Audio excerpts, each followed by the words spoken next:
commencé avec ce sujet d'abord avec Pierre Chirac, et qui était déjà introduit au niveau professionnel, mais moi j'ai quelque chose à ajouter en plus de ces efforts au niveau professionnel sur l'accès aux médicaments. C'est un grand sportif qui a fait du sport ce matin, qui a couru 9 km déjà ce matin, et qui connaît bien les pistes à courir à Bordeaux. Donc si vous avez des questions pour courir, c'est à lui qu'il faut demander. Et on demande maintenant seulement de comprendre qu'est-ce qui se passe. Et on pose la question, qui sont les acteurs clés et qu'est-ce qui se passe actuellement dans cette crise. Donc, Pierre.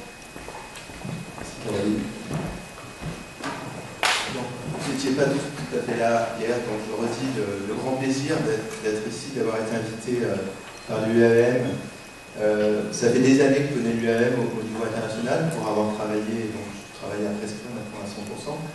J'ai eu une petite activité parallèle à Prescrire pendant des années à MSF, et donc sur ces problématiques-là. Et donc l'UAEM, j'étais très très content de voir qu'il y avait quelque chose qui se passait dans le monde francophone, et donc j'étais présent bien volontiers, et je suis vraiment très content d'avoir été là, parce que effectivement toutes mes espérances ont été remplies. J'ai rencontré des gens, vous, vraiment super motivés, connaissant déjà plein de choses, ayant compris surtout beaucoup de choses. Donc tous mes encouragements. Je vois que j'ai mis 30 octobre, je pense que c'est pas la date d'aujourd'hui, mais bon, c'est pas grave.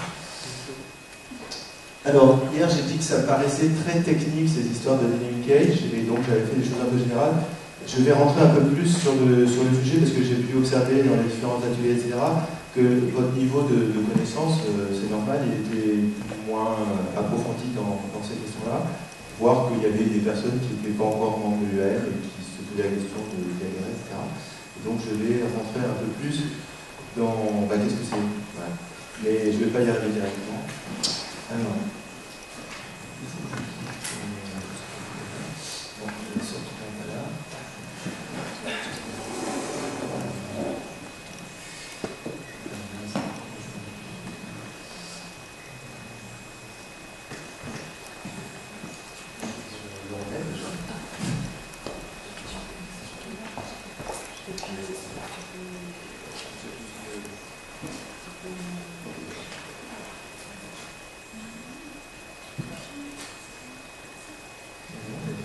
Voilà, d'accord.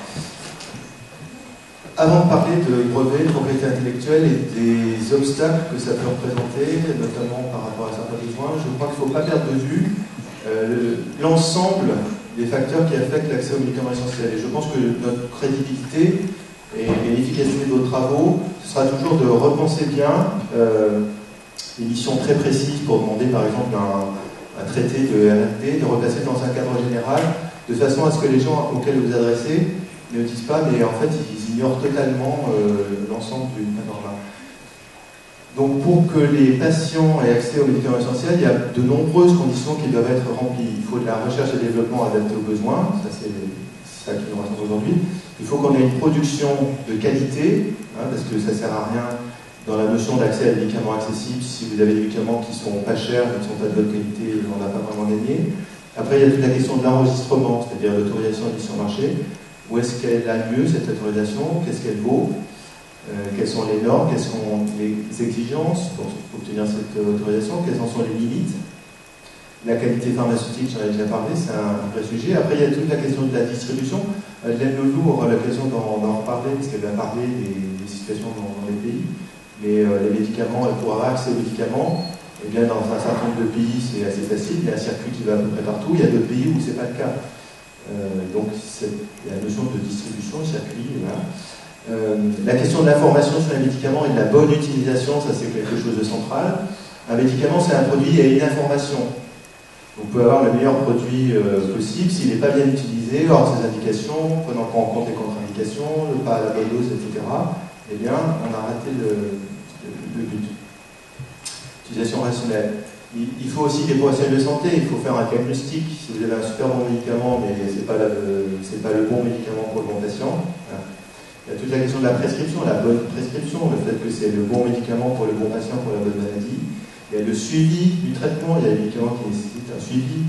Il y a la question du prix, évidemment, le prix qui facilite ou qui peut être un obstacle à l'accès. Il y a la question de l'observance, qui est un problème parfois sur la Lune. En tout cas, il y a un certain nombre de traitements pour lesquels l'observance est un véritable enjeu. Pas toujours, mais parfois oui, certainement. Il y a la pharmacovigilance, qui est donc le recueil des effets indésirables en vie réelle. Il faut tout ça. Il ne faut vraiment pas oublier qu'il faut tout ça pour que les patients aient un accès aux médicaments essentiels qui répondent à leurs besoins.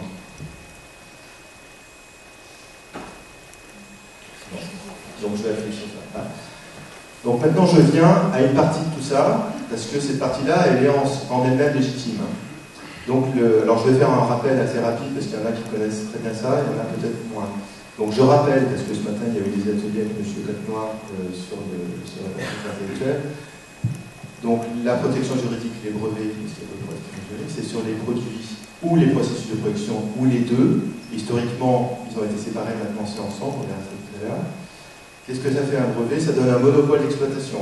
C'est-à-dire que le titulaire du brevet, pendant le temps de durée du brevet, il est le seul à avoir le droit de l'exploiter. Et c'est limité dans le temps. En pratique, c'est une mesure anticoncurrentielle. C'est intéressant parce que, en fait, au point de vue économique, ça ne va pas de soi. Hein. C'est-à-dire, aujourd'hui, on est dans un monde économique libéral, très attaché à la propriété intellectuelle, qui est une mesure anticoncurrentielle. Donc, ça nécessite, ça mérite d'y réfléchir de nouveau. Voilà. Alors, quel est le but des brevets, justement, s'il y a cette exception au libéralisme? C'est parce que le problème, c'est que ce but, il n'est pas toujours atteint. Et c'est pour ça qu'on est là. Le but théorique, c'est de favoriser l'investissement, notamment privé, mais pas seulement, en recherche et développement, en garantissant par le monopole qui est donc attribué pendant un certain temps, un retour sur investissement. Vous dépensez de l'argent en recherche, pour l'instant vous ne vendez rien, et après vous êtes sûr de pouvoir le vendre tout seul, à un prix qui est, si vous vous débrouillez bien, vous permettra de revenir sur votre investissement par l'intermédiaire du monopole, à un prix élevé, éventuellement, ça dépend des pays. Dans les pays où les prix sont libres, à un prix élevé, parce qu'il n'y a pas de concurrence, vous avez un monopole. Quelles conditions? Ça a été dit ce matin. Ça doit être nouveau. Il faut qu'il y ait une inventivité, c'est pas évident. Et il y a l'application industrielle. Je reviendrai là-dessus. Examen par office des brevets. Il y a des offices des brevets qui regardent un petit peu qu'est-ce qu'il y a dans les brevets, et il y en a d'autres qui ne regardent pas. C'est-à-dire qu'il est possible de déposer des brevets qui n'ont aucun sens, aucune utilité, aucune nouveauté, aucune inventivité. Ça dépend d'un pied à l'autre. C'est déposé pays par pays, même s'il y a une tendance au niveau européen à avoir, par l'intermédiaire de l'Office européen des brevets, une centralisation, mais ce n'est pas encore tout à fait le cas. Le brevet est un compromis. Hier, j'ai utilisé ce mot, les compromis. Les compromis, c'est social, en fait. Hein, c'est l'équilibre des forces. C'est un compromis entre des intérêts privés et des intérêts de la société. Entre le court terme et le long terme, entre l'innovation et l'accès.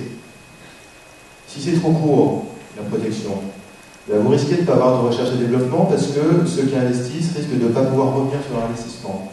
Donc il ne faut pas que ce soit trop court.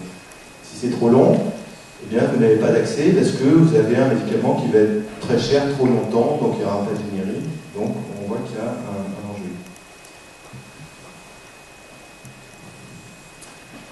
Alors historiquement, le système qu'on connaît aujourd'hui, en fait, c'est très récent.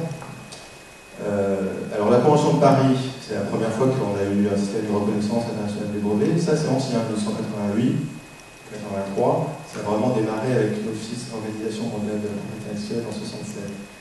Ce qui caractérisait ce système, qui a été en vigueur jusqu'en 1994. Donc, 1994, ça fait 20 ans. C'était basé sur le volontariat. Les pays n'étaient pas obligés d'adhérer à cette convention. Et ils y adhéraient plus ou moins. Et en fait, ça fonctionnait sur une certaine réciprocité entre les membres. C'était à la carte. Il y a des pays qui protégeaient les produits et d'autres que les processus ou rien du tout. Ce matin, M. Cottenoir de Québec a dit que le Canada protégeait que les procédés de fabrication. Pourquoi? Eh bien parce qu'on avait envie de copier les produits, mais on voulait trouver d'autres mécanismes pour le fabriquer. Et donc ça a généré toute une industrialisation dite par ingénierie inverse que beaucoup de pays en développement ont pratiqué. C'est-à-dire, au lieu d'importer des médicaments, eh bien, on les produisait sur place, mais on les produisait en inventant des nouveaux mécanismes. Et ça participe au développement industriel. Ça fait partie de l'acquisition de compétences. Et une fois qu'on est capable de faire ça, après ces pays ils ont été capables d'inventer des nouveaux produits. C'était le développement industriel tel qu'on a pu le connaître depuis le XVIIIe siècle, c'est-à-dire que les pays se copiaient les uns des autres. La France copiait le Royaume-Uni, qui était plus avancé, etc. La durée de protection était variable. Aux États-Unis, avant le 94, c'était 17 ans, c'était pas 20 ans. Donc l'Inde avait choisi un système où on protégeait pendant 7 ans. Donc, mais tout ça, c'était légal, le système fonctionnait comme ça.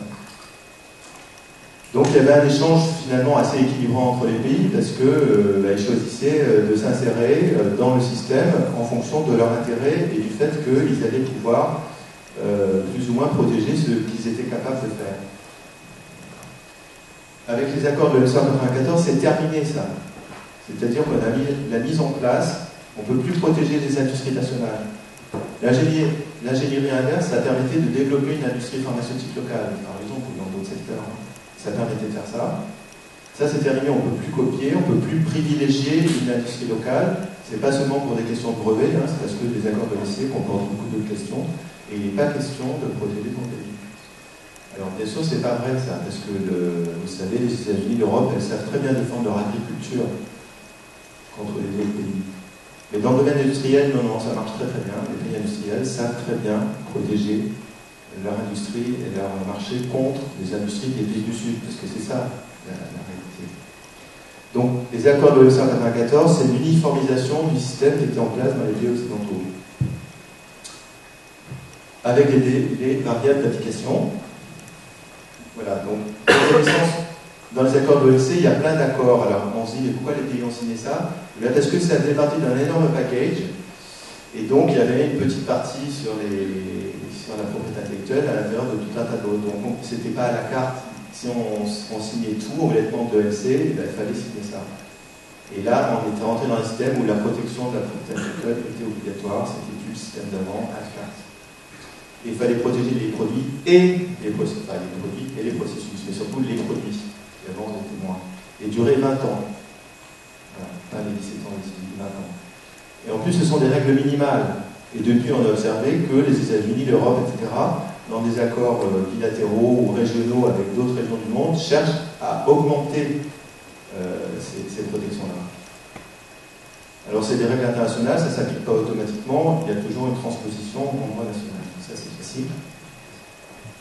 Alors, pourquoi les pays du Nord, ils ont imposé ça aux pays du Sud, les pays émergents? Parce que c'est de ça qu'il s'agit. Eh bien, c'est pour cette diapo que j'ai montré déjà hier.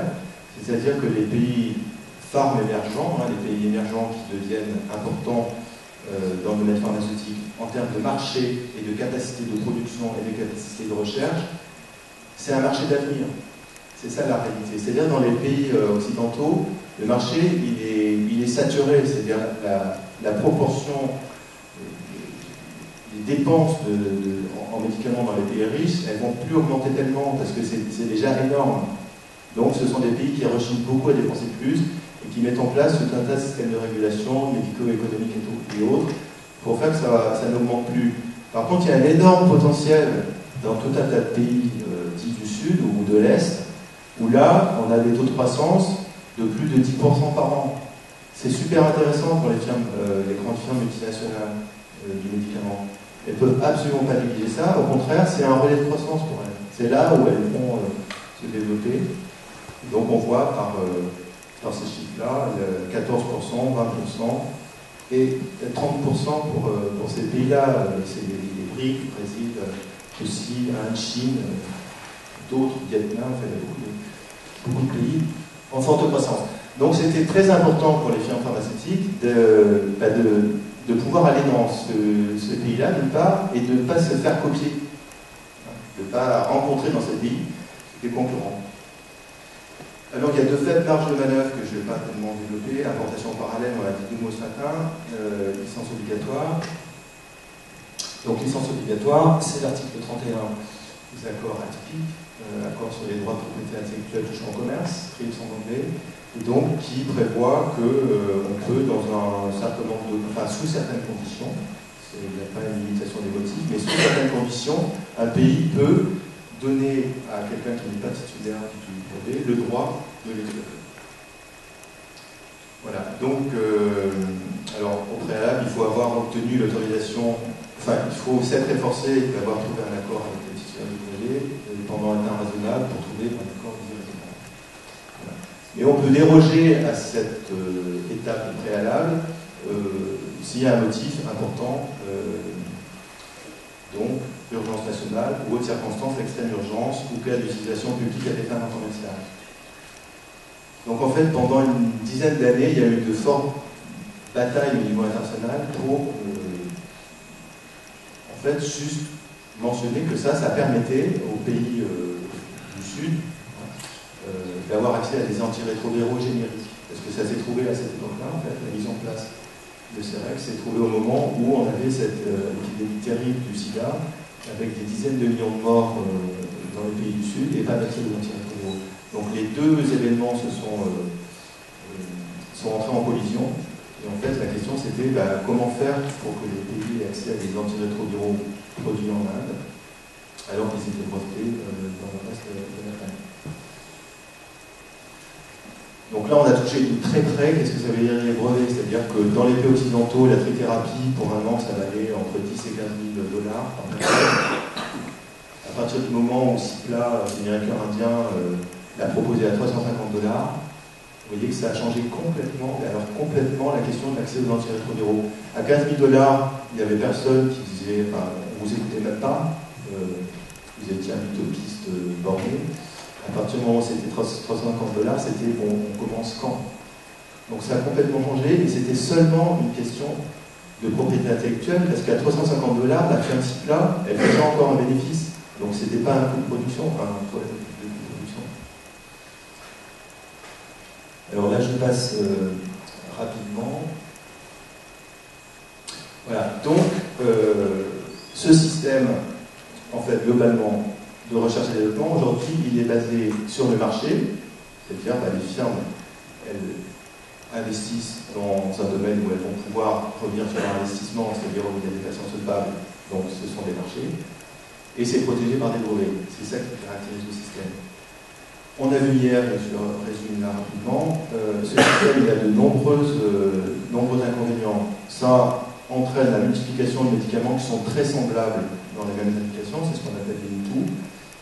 Un problème secondaire de ça, c'est que ça entraîne des dépenses marketing monstres. Parce qu'en fait, les produits sont très similaires les uns les autres. Vous avez des classes thérapeutiques où il y a 5, 7, 9 médicaments. Pour pouvoir faire la différence, les firmes, elles matraquent en marketing. C'est à peu près la même chose, mais il faut persuader les prescripteurs que ce n'est pas la même chose. Donc ça induit énormément de dépenses marketing. La conséquence de ce système, c'est des prix très élevés pour les nouveaux médicaments, une R&D de plus en plus chère, il se trouve aussi un nombre de nouvelles entités chimiques en déclin. Alors ça, c'est lié aussi à d'autres problématiques, mais c'est la situation actuelle, il y a de moins en moins de nouvelles entités chimiques. L'année dernière est une exception avec les médicaments contre l'hépatite C, mais sinon la tendance, ça baisse. Beaucoup de nouveaux médicaments sans bénéfice thérapeutique, c'est les MeToo, mais pas seulement. Beaucoup de besoins négligés, en fait. Et pas seulement les maladies tropicales, il y a beaucoup de problèmes qui sont négligés. Tout ce qui, en fait, nécessiterait un traitement court. Aujourd'hui, les firmes, elles ont intérêt à chercher uniquement des traitements longs. Évaluation clinique biaisée, on a vu des exemples hier. À partir du moment où ça rapporte énormément d'argent et où la condition d'accès au marché, c'est de fournir une information aux agences de régulation, c'est pas très étonnant que les essais cliniques qui servent à ça, ils soient parfois très contestables.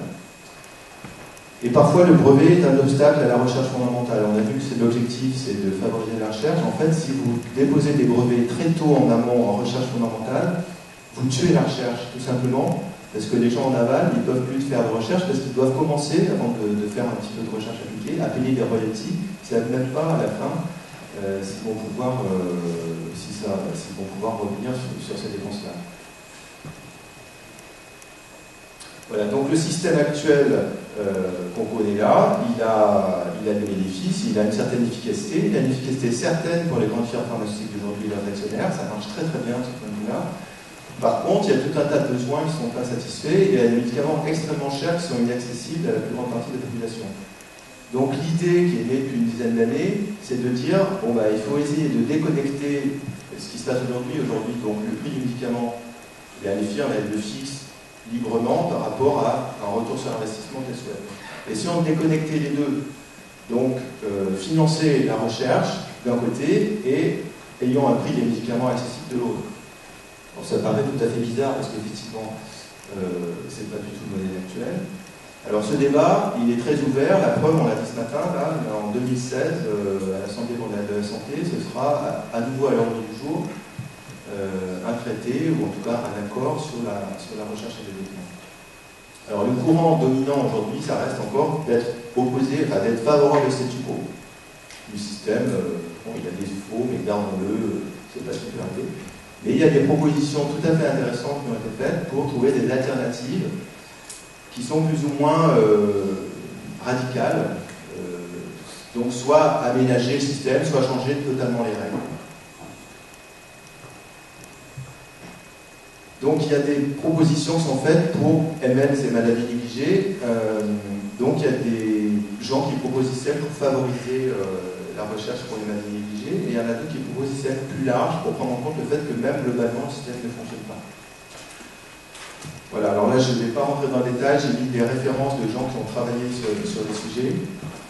En tout cas, moi mon avis c'est que c'est difficile de séparer ce qui concerne les maladies négligées du système global. On peut toujours le faire, mais il y a quand même des choses largement à changer. Donc comment évaluer ces propositions? Quelques points importants, c'est de voir quels sont les mécanismes techniques qui sont disponibles pour stimuler la R&D, savoir d'où vient l'argent, si on veut financer la recherche, autrement, d'où vient l'argent. Et puis d'autres problèmes éventuellement au-delà du financement. Donc ce qu'on cherche à avoir, quel que soit le système, en fait, c'est encourager, c'est avoir un panel de mécanismes qui encouragent et qui récompensent la R&D, qu'elle soit ciblée sur la ligne ou pas. S'il s'agit de dépenser des choses pendant un certain temps, en amont, et d'avoir des produits en aval. La question, c'est de continuer à inciter les gens à faire la recherche par rapport à des produits qui arriveront plus tard. Ça ne va pas de soi. Alors, dans les mécanismes, on différencie, il y en a qui, parmi vous qui connaissent ça, il y a des mécanismes qui pousser, et pull, on tire. Donc push, c'est en fait favoriser les étapes de recherche avant la mise sur le marché, donc financer des étapes de recherche, différentes étapes. Là, ça c'est du push, on verra des exemples après. Et pull, on tire. Aujourd'hui, le marché tire. C'est-à-dire, les firmes pharmaceutiques savent qu'il y a un marché pour les médicaments qui stagne dans les pays riches, qui se développe dans les pays émergents, donc on va aller dans les pays émergents. Ça les tire, ça les attire. Elles savent qu'elles vont pouvoir revenir sur leur investissement de recherche et de marketing. Ou un mélange des deux. En fait, probablement, il faut un mélange des deux. Voilà. Donc le push, encourager le financement de la recherche au niveau public, par exemple. Donc financement de la recherche publique. Quand aux États-Unis, par exemple, au Royaume-Uni, c'est les pays qui mettent le plus d'argent dans la recherche publique pour les médicaments. Les pays extrêmement libéraux mettent beaucoup d'argent public dans la R&D des médicaments. C'est du push. On finance des organismes, le National Institute of Health, le National Health Service, enfin non, c'est pas le National Health Service, mais d'autres des instituts de recherche publique. Voilà. Ça peut être le privé. On incite les firmes à faire des activités de recherche en tant que telles. Donc je le disais ce matin dans l'atelier, beaucoup de pays ont le système qui s'est beaucoup développé en France au cours des dernières années, qui est de crédit impôt recherche. C'est-à-dire que les firmes qui dépensent de l'argent en recherche, on ne sait pas pourquoi, elles font de la recherche, elles peuvent en déduire une partie parfois très importante de leurs impôts. Donc en fait c'est de l'argent public. C'est de l'argent public, c'est du push, ça favorise la recherche des firmes. On ne sait pas ce qui va en sortir, mais voilà, ça c'est typiquement un mécanisme de push public. Les PPP, partenariats public-privé, qui fonctionnent sur le financement public. Il y a une énorme initiative de ce type-là au niveau européen. C'est un partenariat public-privé qui a des milliards d'euros. Ces milliards d'euros viennent de l'argent public et les firmes elles paient en nature. Voilà. Donc ça c'est du push public. Donc en fait, quand les firmes disent le système de marché actuellement il marche bien, elles oublient tout ça. C'est-à-dire qu'il y a pas mal d'argent public qui est en amont soit qu'elles exploitent parce que c'est de la recherche publique dont elles tirent les résultats, soit parce que c'est directement des crédits d'impôt. Et puis le pool, donc assurer un marché pour les nouveaux médicaments. Donc ça peut être le marché tel qu'il est actuellement. Et le marché, c'est quoi? Dans des pays où les dépenses sont socialisées, comme en France, au Royaume-Uni et dans la plupart des pays riches, c'est un marché public. Plus ou moins public, ça dépend de la partie d'impôt qui est dedans, mais c'est pas vraiment de l'argent privé. Hein. Voilà, donc c'est un marché quand même un peu particulier. Et vous pouvez décider de cibler ce marché. Par exemple, la France a décidé, par rapport au prix extravagant et scandaleux des nouveaux médicaments contre l'hépatite C, de dire, ben voilà, on a une enveloppe pour ces médicaments. Au-delà de cette enveloppe, les firmes, elles remboursent. Alors cette enveloppe, elle est trop importante, elle est mal foutue, elle est bancale, et tout ce qu'on veut, mais c'est une enveloppe. C'est-à-dire que il y a un marché qui est assuré, mais au-delà, la France, elle a décidé, les firmes, elles remboursent. Alors, ouais, c'est pas plus qu'autre chose. Alors, je ne vais pas rentrer dans les détails, parce que de toute façon, il faut qu'on ait le temps de discuter. C'était le plus important que je voulais dire. Là, c'est des exemples, en fait. Il y a des...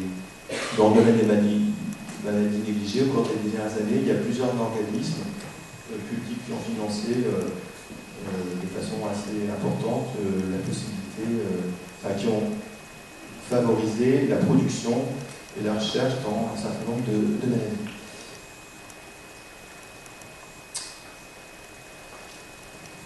Voilà, donc, pour arriver à une conclusion, après avoir présenté assez rapidement ces différents mécanismes, il est absolument évident pour moi que ce système, il est à bout de souffle, qu'il a beaucoup d'effets indésirables, que là, avec les prix qu'on obtient aujourd'hui, c'est une impasse. C'est sûr que ça ne va pas... C'est la première fois que la France, qui est un pays qui ne regarde jamais la facture pharmaceutique, qui est un pays où les nouveaux médicaments ont des prix vraiment très élevés. Les médicaments de biotechnologie en France, c'est les plus élevés du monde. Ça, c'est pas, mais c'est la réalité. C'est la première fois où les médicaments contre l'hépatite C disent non, là, on va pas y arriver. C'est la première fois les responsables. Voilà. Donc, le système, il faudra trouver un autre système, mais c'était la première d'impôt. Il y a plein d'autres choses. Hein. C'est pas parce qu'on va changer. Enfin, il y a beaucoup d'autres choses à prendre en compte. Et en tout cas, l'idéal, les choses à prendre en compte pour mettre en place un nouveau système qui fonctionne mieux que celui actuellement, c'est de partir des besoins. Aujourd'hui, on ne parle pas des besoins, on parle du pouvoir d'achat. Il faudrait un système qui parte des besoins, de préférence, en priorité, ceux qui sont pas satisfaits aujourd'hui. Il faut trouver un système de hiérarchisation des besoins.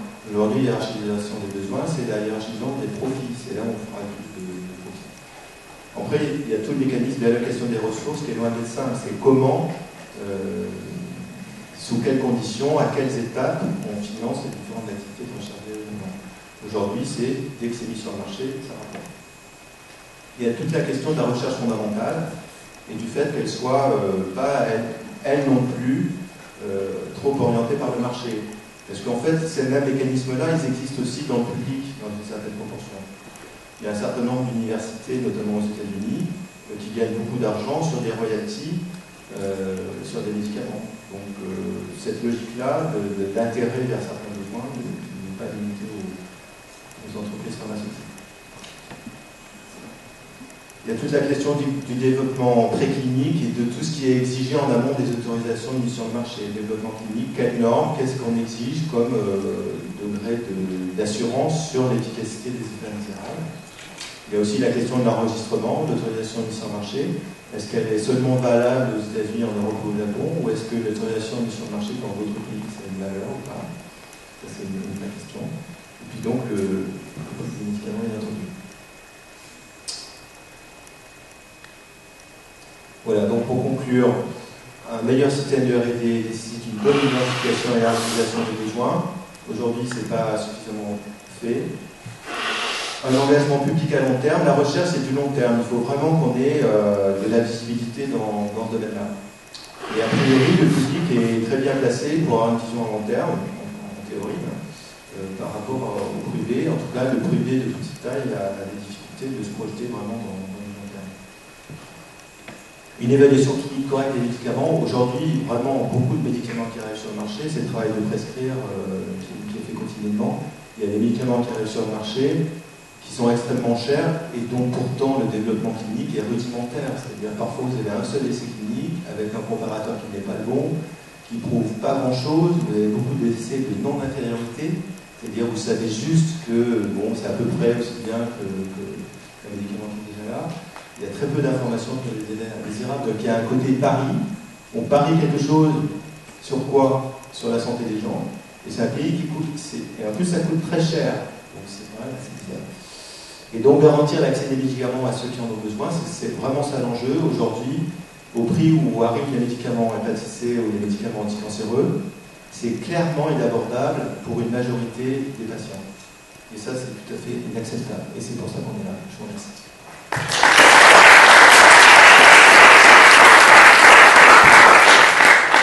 Merci beaucoup. Je pense que là, face à ce paradigme, on a plusieurs défis qui étaient déjà élaborés. Est-ce qu'il y a des questions de clarification?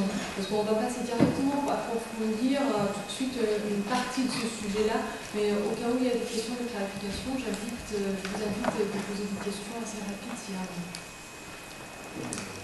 Tout était parfaitement clair.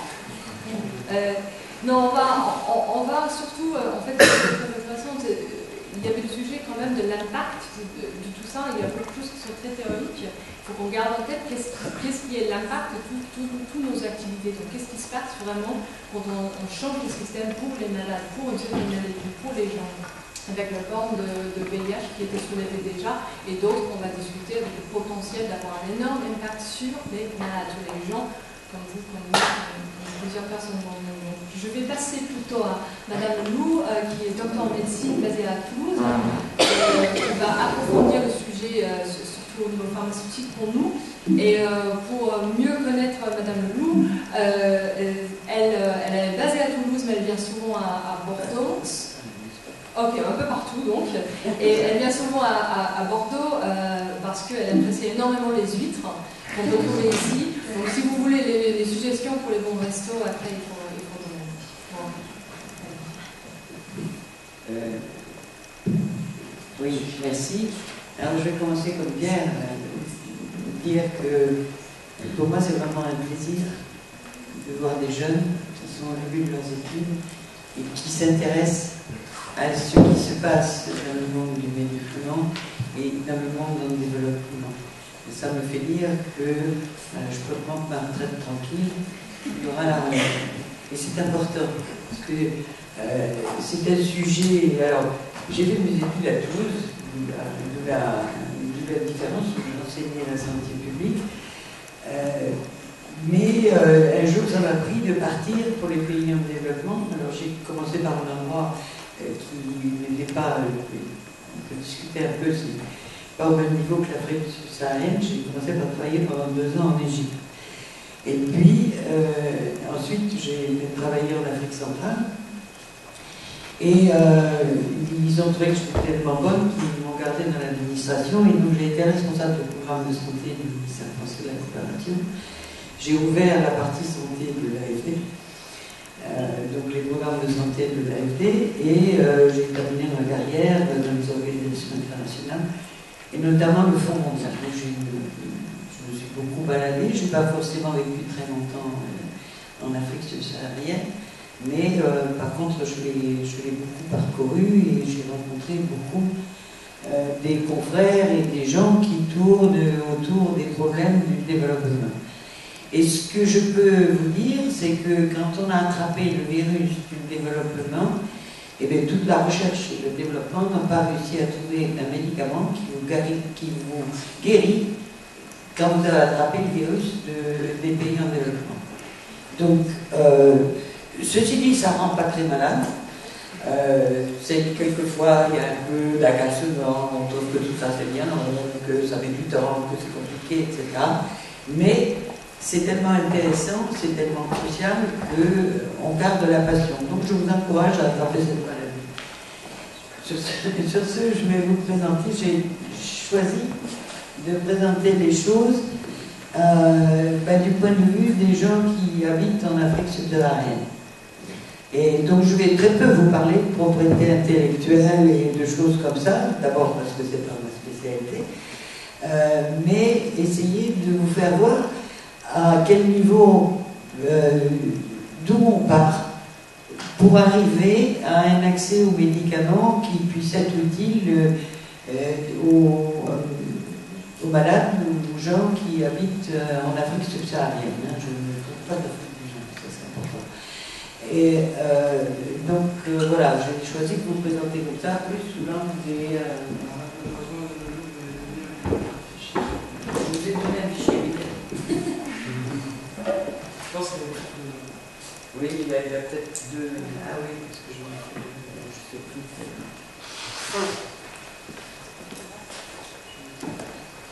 Mais c'est pas... Oui, c'est peut-être pas possible. Merci Pierre.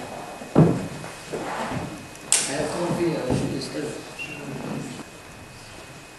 donc voilà, je vous disais que j'avais ma retraite, et alors ma retraite, comme je n'étais pas guérie de ma maladie des pays en développement, eh bien j'ai pris la présidence de l'association Remède. Il n'y est pas bon. Donc pour occuper ma retraite et pour continuer à m'occuper des pays en développement, j'ai accepté la présidence de l'association Remède qui a pour objet effectivement de faciliter l'accès aux pays en développement. Alors, je vais commencer par quelques diapos que j'ai fauchés à nos amis de l'OMS ou du LITED ou d'autres RBM ou comme ça, pour vous montrer d'où partent les pays en développement. Alors là, on est sur un exemple qui est, ça doit être le Burundi ou le Rwanda. C'est juste pour vous montrer que les ministères de la Santé de ces pays sont loin d'être pléthoriques et qui sont en face de tas de gens.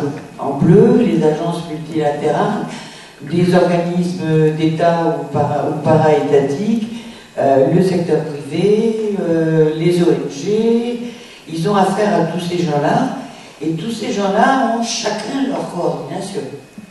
Donc non seulement ils sont pas nombreux, le ministère de la Santé, mais en plus, ils passent leur temps dans des réunions de coordination. Coordination de RBM, loi malaria, faire reculer le paludisme, réunion du Global Fund, réunion de... etc. Donc ça c'est important. Et alors, ils sont peu nombreux, et donc il y a un déficit de personnel, ça il ne faut jamais l'oublier, et ce déficit est particulièrement important dans le secteur de la pharmacie. Il n'y a pas si longtemps que ça qu'on trouve des pharmaciens dans les directions, en général ça s'appelle la direction du médicament, alors quelquefois ça s'appelle aussi du laboratoire et du contrôle de qualité, ça dépend un peu des pays, et ils ont aussi très peu de personnel qui soit réellement formé en termes d'industrie pharmaceutique. Donc si on fait quelque chose pour les aider, il y a une grosse question de formation. Ça c'est pour vous donner une idée, et il s'affiche progressivement des quelques intervenants de type ONG ou d'autres types qui occupent le terrain sur place, là-bas. Et c'est une forêt, et je peux vous garantir qu'ils n'y sont pas tous. Donc ça c'était pour vous rendre compte, et on revient à cette histoire de coordination dont je parlais tout à l'heure, parce qu'ils ont chacun leur instance de coordination. Et en termes de médicaments, ça aboutit à des systèmes de distribution qui ressemblent à ça. Alors là, vous avez sous les yeux l'exemple du Kenya, c'est une diapo qui est fauchée à ONU-SIDA. Empruntée à ONU-SIDA. Il existe les mêmes diapos sur le Burkina, le Sénégal, les pays francophones. Bon, c'est le Kenya qui m'est tombé sous la main le premier. Peu importe les détails, mais pour vous montrer que l'arrivée des médicaments dans les pays, c'est très compliqué. Et que chacun des bailleurs a son processus d'achat, son processus de stockage, son processus de distribution, son processus de contrôle, et que l'État local, en fait, a assez peu à dire dans ce niveau-là.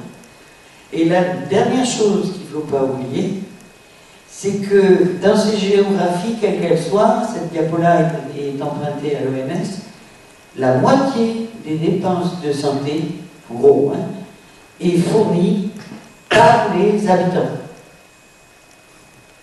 Donc, les médicaments, et vous savez que la grande majorité des dépenses de santé au niveau des ménages, c'est le médicament. Donc, il ne faut pas oublier que ce n'est pas les États qui payent, c'est les pauvres gens qui ont des difficultés à faire pousser leur manioc. Il ne faut pas l'oublier, ça. Enfin, je suppose que si vous êtes là, c'est que ça vous intéresse, mais vraiment ne l'oubliez pas. Même si aujourd'hui les choses s'améliorent un peu, ça se modifie un peu, mais retenez cette idée qu'en gros, 50% des dépenses de santé viennent de, comme disent les Anglais, notre ami canadien n'est pas là, out of pocket payment. Alors, ceci dit, tous les pays partenaires, et là je parle essentiellement d'Afrique francophone, et comme toute présentation de ce type-là qui ne s'attache pas à un pays particulier, elle est générique. Et donc dans le détail des pays, il peut y avoir des petites modifications. Hein, mais j'ai pensé que ce n'était pas le sujet. Donc ces pays sont tous plus ou moins dotés d'une politique pharmaceutique qui reprend, premièrement, le monopole pharmaceutique. Ça c'est important. Deuxièmement, qui établit une liste nationale de médicaments essentiels qui est en principe adaptée à la géographie des pathologies dans le pays. Elle est tirée ou dérivée de la liste des médicaments essentiels publiée par l'OMS. Elle doit être régulièrement mise à jour, et ça par contre, ce n'est pas toujours fait. Et les pays ont aussi, pour la plupart, une centrale nationale de médicaments essentiels. Elle s'appelle Centrale nationale d'achat des médicaments essentiels, la CAME, ou Centrale nationale d'achat tout simplement. Et elle achète des médicaments essentiels. Alors, ce qu'il faut savoir pour l'accès aux médicaments d'une manière générale, alors d'abord qu'elle n'est pas tout à fait vrai qu'elle n'achète que des médicaments essentiels, parce que par exemple, ils ont besoin d'antituberculeux de troisième ligne, ou qu'ils ont besoin d'antirétroviraux de troisième ligne, et ça c'est pas sur les listes nationales de médicaments essentiels. Ils achètent aussi des consommables, mais ce qu'il faut retenir, c'est que sauf au Burkina, ces centrales nationales de médicaments essentiels ne sont pas accessibles aux pharmaciens privés qui, eux, s'adressent à des grossistes répartiteurs habituels. Alors, j'ai cité l'exception du Burkina Faso parce qu'elle est ancienne, mais on commence à dessiner maintenant d'autres exceptions. Il y a des pays qui sont en train d'ouvrir leur centrale nationale au secteur privé. Tous ces pays ont un système d'établissement d'une autorisation de mise sur le marché, hein, dont on a parlé tout à l'heure, et qui est territorialement valable. Je reviendrai sur cette notion. Dans leur système d'achat, même si ça devient obsolète aujourd'hui pour les raisons que Pierre a dit, ils ont quand même, s'il y a un producteur national, ils ont la préférence nationale. Alors, je ne donnerai pas beaucoup d'exemples de l'autre côté du Sahara, mais vous savez que l'Algérie a une production assez importante, et elle a aussi une protection nationale très importante. Et c'est comme ça, et parce que c'est un pays riche aussi, l'Algérie arrive à fournir lui-même 80% de ses médicaments. Je ne me trompe pas. Ouais, en volume, oui, voilà, peut-être pas en valeur, mais en volume. Alors, ils commencent à mettre en place des systèmes de contrôle de qualité, avec notamment la naissance dans pas mal de pays de labos national de contrôle de qualité, qui ont des compétences sur le premier niveau de qualité. Alors les pharmaciens de la salle, ils pourront dire quel genre d'examen ils font dans ces labos, mais ce n'est pas des labos de contrôle de qualité de très haut niveau.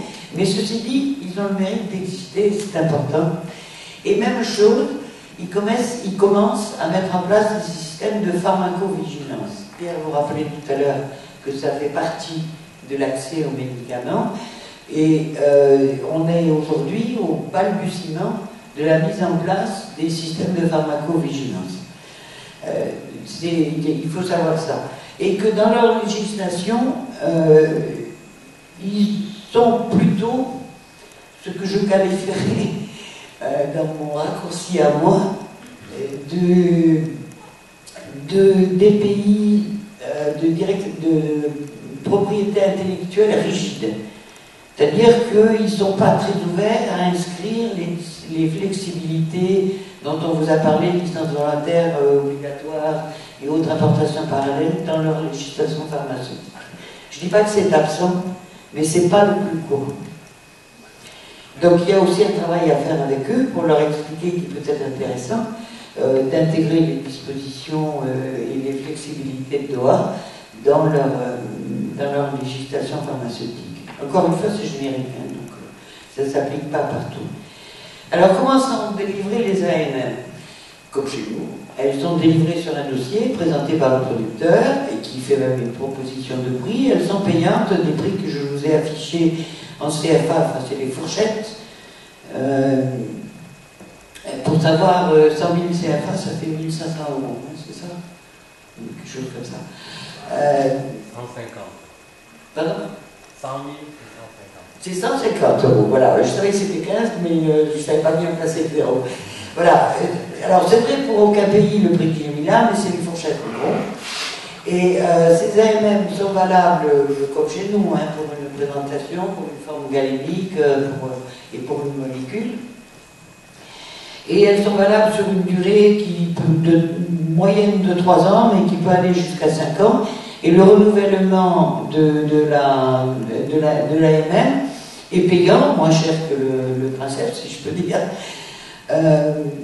Voilà, il y a une facilité sur les dossiers d'AMM pour les médicaments qui ont été préqualifiés par les programmes de l'OMS et ou pour les médicaments qui ont obtenu une autorisation de mise sur le marché d'autorités de régulation reconnues, par exemple l'Agence européenne des médicaments ou même l'Agence française ou la FDA aux États-Unis.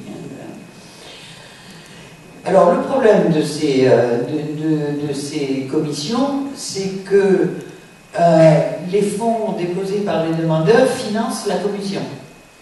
Donc plus il y a de demandeurs, plus la commission est riche.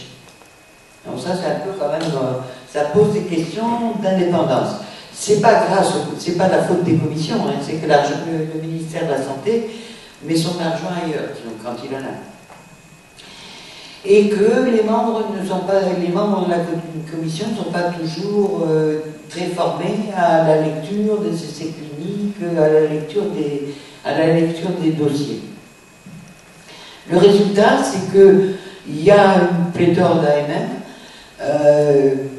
et par exemple sur un travail qu'a fait Remède concernant les combinaisons d'artémisinine, dans les rayonnages des pharmacies de Cotonou, vous pouvez trouver jusqu'à 76 CTA différents, 76 présentations différentes. À Ouaga et Bobo, c'est là qu'on les a fait au Burkina, c'est un peu moins. Et le Mali est nettement plus raisonnable. Mais c'est intéressant de voir ça. Comment voulez-vous à la fois que le pharmacien et que le patient s'y retrouve devant une chose comme ça? Les prix, très rapidement, et avec aussi là beaucoup de simplification. Le prix part du prix FOB, c'est le free of board. Ça veut dire quand il est arrivé dédouané à l'aéroport, et la parenthèse signale qu'il y a une taxe de sécurité qui est inévitable. Quand il est dédouané, il y a une marge pour le grossiste qui arrive à un prix intermédiaire, puis ensuite il y a pour la centrale nationale d'achat, et ensuite il y a une marge pour le détaillant. En principe, il y a une exonération des droits de douane pour les médicaments. Mais il n'y a pas d'exonération des droits de douane sur les ingrédients pharmaceutiques actifs. C'est ça que veut dire mon fameux IPA. Et ce qui peut poser des problèmes pour quelqu'un qui veut fabriquer. Parce que pour avoir la matière première, il va devoir payer les droits de douane. Alors que le médicament fini, lui, n'a pas de droits de douane.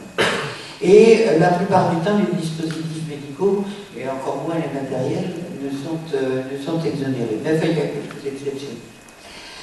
Alors, le plus souvent, il y a une marge fixe pour les spécialités. Il peut y avoir quelques nuances, la marge étant variant un peu en fonction du prix FOB, hein, de la spécialité. Mais en général, c'est ça. Le problème de ces pays, c'est qu'il n'y a quasiment pas de contrôle des prix. Donc, il n'y a pas d'inspection pharmaceutique non plus, très peu. Donc en fait, il y a quand même un certain niveau de liberté. Il est bien entendu que je parle là des prix officiels, des médicaments en officine ou dans les structures de santé qui sont sur le marché suite à l'obtention d'une AMM. Je ne parle pas des médicaments du trottoir ou des médicaments de bicyclette ou de ceux qu'on trouve dans la rue. Ça, c'est autre chose. Ce n'est pas le sujet du jour. Et je vous ai donné deux exemples là par rapport au générique. Le Cameroun a une loi qui dit que le prix du générique doit rester de 30% inférieur au prix de la spécialité avec la même DCI, la spécialité la moins chère avec la DCI. Ça peut fournir, parce que vous savez que la différence entre le prix des génériques et le prix de la spécialité peut être énorme, ce qui fait que sur certains génériques, au Cameroun, ils ont des marges fabuleuses. Je dis un produit dont j'ai oublié le nom, mais c'était plus de 200%. Donc, c'est intéressant. Par contre, le Burkina a fait autrement. Ils ont décidé que ça valait le temps au comptoir pour le patient, et ensuite le pharmacien, le détaillant et le grossiste négocient entre eux les marges qui vont se faire pour ce prix fixé, qui est toujours supérieur, le prix fixé dans le secteur privé au Burkina est toujours supérieur au prix auquel on touche le médicament dans le centre de santé ou dans l'hôpital du coin, dans la structure publique du coin. Alors, ceci est aggravé parce que les systèmes de protection sociale ou les mutuelles ne sont pas inexistants, ne me faites pas dire ce que je n'ai pas dit, mais ils sont balbutiants. Ils se développent aujourd'hui très rapidement, en liaison d'ailleurs avec la croissance économique qui est assez importante dans beaucoup de ces pays. Les pays les plus en avant sont de même le champion du monde, c'est le Rwanda. Enfin, de ce monde-là, c'est le Rwanda, qui a mis ça en place depuis très longtemps. Mais dans des pays comme le Cameroun, dans des pays comme le Sénégal, ou la Côte d'Ivoire, ou même le Burkina, vous commencez à avoir un certain nombre de personnes qui bénéficient d'une protection sociale. Et en général, ce sont les fonctionnaires ou les salariés du secteur formel, ceux qui ont un contrat de travail. Alors, la gratuité pour les patients existe dans certaines géographies ou dans certaines populations. L'exemple classique, c'est la gratuité pour les femmes enceintes et les enfants de moins de 5 ans, notamment pour le paludisme, mais aussi pour le sida, même si c'est sans doute plus étendu pour ça. Et on commence à voir aussi des gratuités pour la tuberculose, quel que soit l'âge. Mais cette gratuité, c'est toi qui disais ça, ou je ne sais pas qui c'est qui présente ça, cette gratuité a un coût. Et en réalité, aujourd'hui, c'est les bailleurs qui financent cette gratuité. Là aussi encore, pour aller vite, parce que les revenus d'impôts ou les budgets sociaux des pays ne sont pas encore suffisants pour arriver à ça. Le problème, c'est qu'elle est exercée dans les structures de soins publics ou assimilées. Par assimilés, on entend en fait le confessionnel, pour aller vite. Voilà, et certains bailleurs subventionnent des prix, notamment le Fonds mondial, subventionne les prix des antirétroviraux ou des combinaisons d'artémisinine pour le paludisme, mais c'est toujours dans le secteur public. Les diapos suivantes, nous invitent à dépasser le territoire, parce que ce qui n'a peut-être pas été, enfin ça a été dit, mais la réalité du brevet, de l'AMM, de la licence, c'est qu'elle est territoriale. Elle concerne l'intérieur d'une frontière. Et les pays d'Afrique sont nombreux, sont pauvres, alors comme dirait le père de Bulle, il n'y a qu'à les faire payer, hein, c'est ça. Mais il n'y en a pas beaucoup qui ont des grandes populations. En fait, les seuls qui ont des populations importantes, ce qui, pour le vendeur de médicaments, représente un marché interne, en réalité, c'est le Nigeria, qui ne parle pas le français, comme vous le savez, et éventuellement l'Éthiopie, qui ne parle pas non plus le français, parce que le Nigeria, ils sont plus de 100 millions, et l'Éthiopie, ils sont déjà 80 millions. Même l'Afrique du Sud, qui est très peuplée, n'a que 60 millions d'habitants. Le Tchad, c'est pas 10 millions. La Guinée Équatoriale, j'ai pas l'idée, mais le Gabon, c'est 7 millions aussi. C'est pas un marché pour un vendeur de médicaments. Donc il y a un besoin de dépasser la territorialité, et c'est un chemin que ces pays ont pris. Alors au plus haut niveau, qui est celui de l'Union africaine, avec le nouveau partenariat pour l'Afrique et le développement. L'Union africaine, le siège est à Addis Abeba en Éthiopie, qui a commencé des travaux pour la mise en place d'une agence africaine du développement, du médicament, je veux dire, qui permettrait d'avoir des autorisations continentales.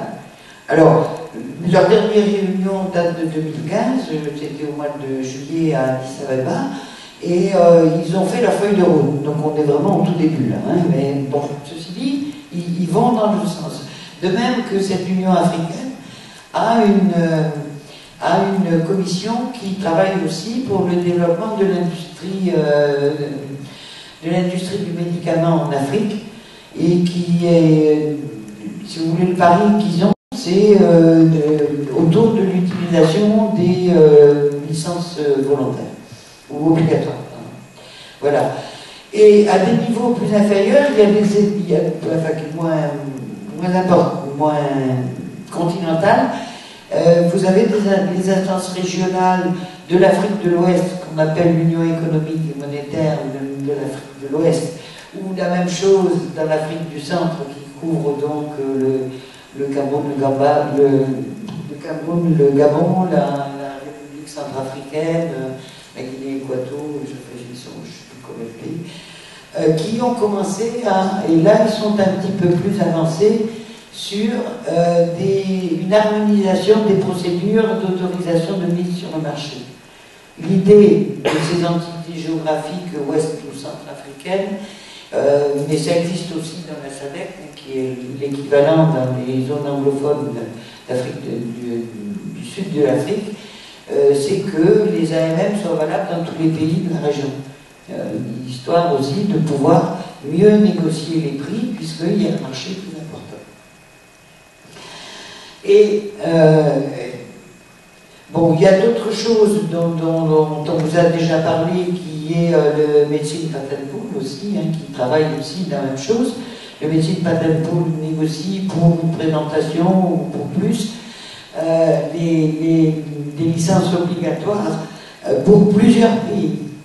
Donc on est aussi dans une idée régionale. Vous savez que ce Medicine Patent Pool est financé par UNITED, autrement dit par la taxe sur les billets d'avion.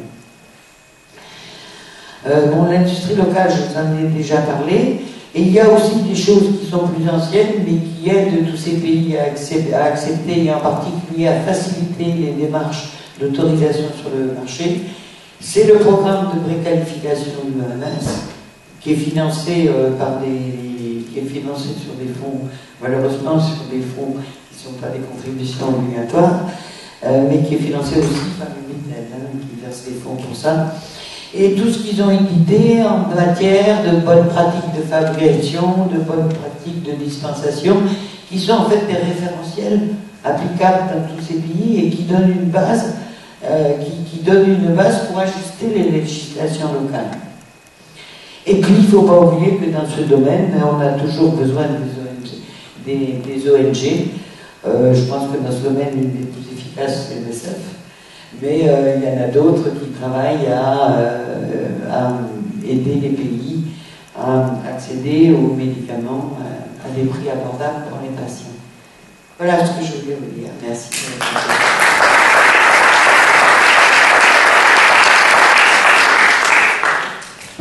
Merci beaucoup. Je pense que j'aimerais bien ouvrir, avant qu'on continue, un peu aux réactions que vous avez après d'avoir entendu tout ça. J'aimerais bien commencer, je peux le mettre un peu sur le feu là, j'aimerais bien d'abord commencer par professeur Alim de co-direction de ISPED qui nous accueillit ici et aussi qui nous a aidé avec statistiques. Donc vous êtes professeur de statistique, donc ça tombe bien. Je ne sais pas si vous avez réaction, donc j'aimerais d'abord dire bonjour et merci d'être ici parmi nous et que nous pouvons être ici. Et est-ce que vous avez réaction? Est-ce que vous avez vu Je vous remercie de me donner la parole. Juste au moment où j'allais m'éclipser parce que j'avais des engagements par ailleurs. Je ne vous ai pas vu lors de votre première présentation et j'ai beaucoup aimé la présentation. Je vous remercie pour ça. Ça m'intéresse sur plein de choses. Et pour la deuxième présentation, effectivement, ça me parle beaucoup plus. Et justement, je trouve que les thématiques abordées lors de ces conférences-là sont très intéressantes. Et peut-être qu'un jour, il va falloir s'attaquer également aux médicaments sur les bicyclettes. et qui font des ravages, à mon avis. Et justement, c'est lié au coût des médicaments. Et les pauvres paysans, comme vous dites, qui plantent leur manioc, ils n'ont que ça pour essayer de se soigner. Et ça aussi, ça doit rentrer dans la réflexion globale, à mon avis. Donc, je ne sais pas ce que vous en pensez. Non, toi, mais tu précises ce que ça veut dire que tout le monde ne comprend pas l'expression médicaments sur bicyclette. Mais c'est toi qui connais ça avec la rue. Ah ouais, alors ça c'est les médicaments de la rue. C'est les médicaments qu'on trouve dans les marchés, mais pas dans les pharmacies, et qu'on trouve aussi sur le trottoir. Alors, suivant les pays, ça s'appelle les médicaments bicyclettes, parce que les gens baladent leur étal sur une bicyclette. C'est une expression qu'on utilisait beaucoup dans le Nord Cameroun. Alors, je ne sais pas quel est votre pays d'origine, mais dans le Nord Cameroun, parce que les gens arrivaient à bicyclette du Nigeria, qui est voisin. Donc ça s'appelait les médicaments bicyclette. Mais il y a les médicaments trottoir, il y a les médicaments gazon aussi, ça dépend des géographies. Et c'est effectivement un problème énorme. Les gens ont recours à ça alors pour des raisons de prix, indiscutablement, et puis aussi pour des choses qui peuvent faire frémir nos professions de la santé. C'est-à-dire que le médicament trottoir, il ne va pas hésiter à vendre un seul comprimé. Et il y a beaucoup de médicaments où un seul comprimé, même s'il est de bonne qualité, ne constitue pas le traitement. Parce que le traitement, c'est une molécule efficace, mais c'est aussi une dose et une durée. Et une information, je suis d'accord avec toi. Donc la partie dose et durée, là, voilà. Donc il y a ça, mais il y a aussi des travaux d'anthropologie qui ont été faits, entre autres au Bénin, par madame, elle s'appelle Karine Maxer. Elle a montré que les gens aussi allaient là pour des raisons de commerce. Et moi je pense que ça doit faire réfléchir. Ils vont là aussi parce que les gens, ils sont tout le temps là. Alors que le pharmacien n'est pas toujours dans sa pharmacie, par exemple, ou que l'infirmier du centre de santé n'est pas tout le temps là, mais le monsieur qui vend des médicaments au trottoir, il est toujours là. Et puis quand tu te déplaces dans la ville, il n'est pas loin, tu n'as pas besoin de te garer, enfin, ou de t'arrêter, parce que tu l'as juste là. Et puis il écoute ce que tu dis. Il entend, il écoute, il te fait parler de ta maladie, des choses autour de toi, ce que ne fait pas toujours le professionnel de santé qui vend ou qui distribue le médicament. Donc cet aspect très commercial est quelque chose qui attire. Bon, après le grand problème, au-delà des problèmes de dose, etc., c'est la qualité de ce qu'il y a sur le trottoir. Et qui est, alors, ne croyez pas que personne nous en occupe, il y a au contraire énormément de travaux qui sont faits sur ce sujet. Qui ne débouchent pas toujours sur des choses très faciles. Remède a beaucoup travaillé là-dessus et quand il sera mis à jour, vous retrouverez des choses là-dessus sur notre site. Pascal, j'ai vu juste que peut-être vous voulez ajouter quelque chose à ça.